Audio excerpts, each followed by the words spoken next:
The definite trend, and it started even before the official announcement on the speculation that those charges would be dropped today. Well, the rand hitting a 4-week high against the dollar after the NPA announced that the fraud charges against the Finance Minister Pravin Gordhan and his other colleagues were dropped. It had gained more than 2% by the close of business. The rally starting this morning when the speculation was high that those charges would be withdrawn, and the rand extended its gains following the official announcement.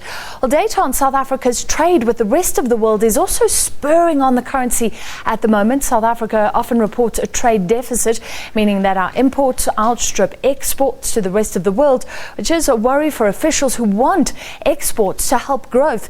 But in September, we produced a trade surplus of nearly 7 billion rand, much better than expected. The move to drop the charges against the finance minister removed some uncertainty in terms of policy direction and implementation.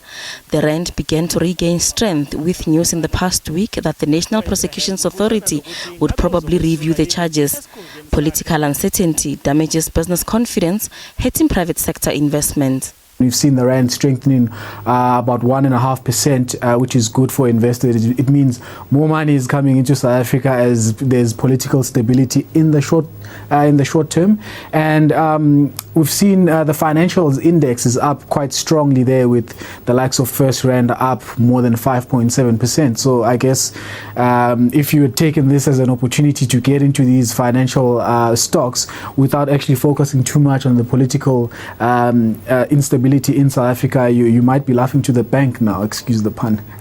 South Africa still has another ratings review hurdle to overcome. Political uncertainty, the state of government finances, and growth prospects are some of the factors that will be considered. I think the Minister of Finance did very well in the medium-term budget policy statement. I thought it was a strong statement.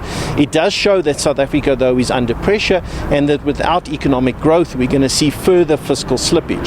So I think having the Minister of Finance more confident in his role, perhaps he can move ahead with some of his policy initiatives. It doesn't mean that the credit rating risk has gone away. It remains firmly in place.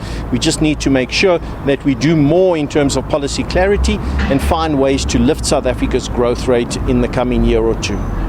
Beach and S&P country reviews are due in December. Gloria Sefako Mosi, SABC News, Johannesburg.